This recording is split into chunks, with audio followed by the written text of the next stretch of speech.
Nous sommes dans l'ère des bières houblonnées. Et ces dernières années, les brasseries sont dans une recherche constante de la combinaison de houblons parfaite. Tantôt en peaufinant des recettes avec des houblons testés et approuvés depuis longtemps, tantôt à expérimenter avec de nouvelles variétés dans l'espoir de créer la nouvelle claque aromatique du moment. Dans cet océan d'options, une combinaison revient pourtant très régulièrement, le duo Citra-Mosaïque. Que se cache-t-il derrière cette combinaison et peut-on faire aussi bien en amateur? Aujourd'hui, j'ai brassé pour vous une recette de Neipa, simple mais efficace avec ces deux houblons. Alors dès que vous êtes prêts, c'est parti, on commence tout de suite avec la liste de grains. Pour moi, une Neipa, c'est un jeu d'équilibriste entre 4 éléments. Côté malt, une bière avec du corps et un trouble qui dure.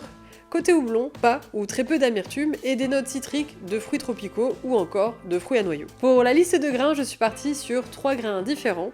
Du malt Pilsen à hauteur de 70% pour une base maltée très pâle, 20% de froment maltais pour augmenter le corps et la rétention de la mousse, et 10% de flocons d'avoine, toujours pour le corps et donner une texture un peu plus crémeuse à ma bière. Après avoir concassé tout ça, j'empâte à 67 degrés pendant 1 heure, le temps de vous parler des deux personnages principaux de cette recette, le Citra et le Mosaïque. Alors je sais, certains en ont parfois marre d'entendre parler du Citra et de voir son nom partout depuis des années. Moi aussi je faisais partie de ces gens-là, mais il faut se rendre à l'évidence, depuis 2016, le Citra est le houblon préféré des brasseurs. Et si ça fait pratiquement 10 ans qu'il domine, avouez qu'on ne peut plus vraiment parler d'effet de mode. Pour extrapoler un peu, je vois le succès du Citra comme le succès de la série Breaking Bad. Oui, c'est ma série préférée. Les deux sont excellents, mais tellement excellents que tout le monde les aime, et ça finit par nous agacer et nous donner envie de sortir du lot en leur trouvant un défaut, mais on ne peut rien y faire, ils sont excellent, point barre. Et si je peux affirmer que la combinaison Citra-Mosaïque est la plus populaire avec tant de certitude,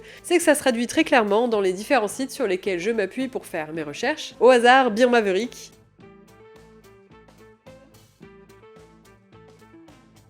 Beer Analytics ou encore Google.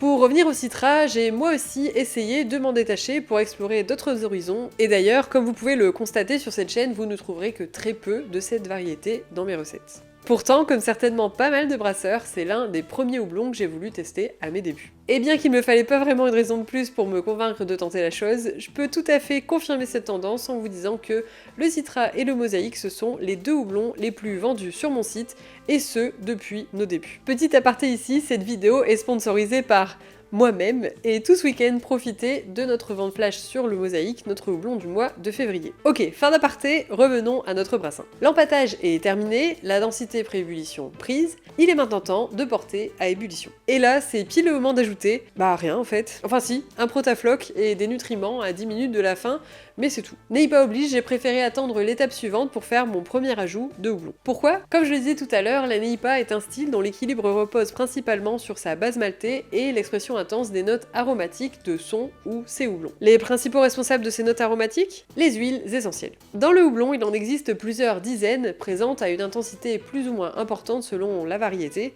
et quand on parle de Citra et de Mosaïque, les huiles essentielles, c'est vraiment pas ce qui manque. Pour le Citra, on a par exemple une très grande concentration du myrcène, principalement associé à des arômes d'agrumes et de résine de pin. Et pour le Mosaïque, on est sur une concentration légèrement plus faible du myrcène, mais complétée, entre autres, par une plus grande quantité du mulène, qui est associé aux notes herbacées et florales notamment. Les huiles essentielles sont des composés très volatiles, et pour retrouver ces notes jusque dans notre bière finie, il faut respecter certaines règles. L'une d'entre elles, c'est justement de ne pas les ajouter à une température trop élevée, comme celle de l'ébullition par exemple. Pour les préserver au maximum, je préfère donc les ajouter pendant le refroidissement. En plus, ça me permettra de développer au mieux la bêta-citronellol et le 3-SHA, que le Citra et le Mosaïque contiennent à forte dose. J'ai donc fait mon premier ajout de houblon pendant le refroidissement à 80 degrés pendant 10 minutes. Au niveau des quantités, je suis partie sur 40 g de Citra et 40 g de Mosaïque pour 20 litres. Une fois le refroidissement terminé, j'ai voulu profiter de cette recette pour tester une levure pour la première fois,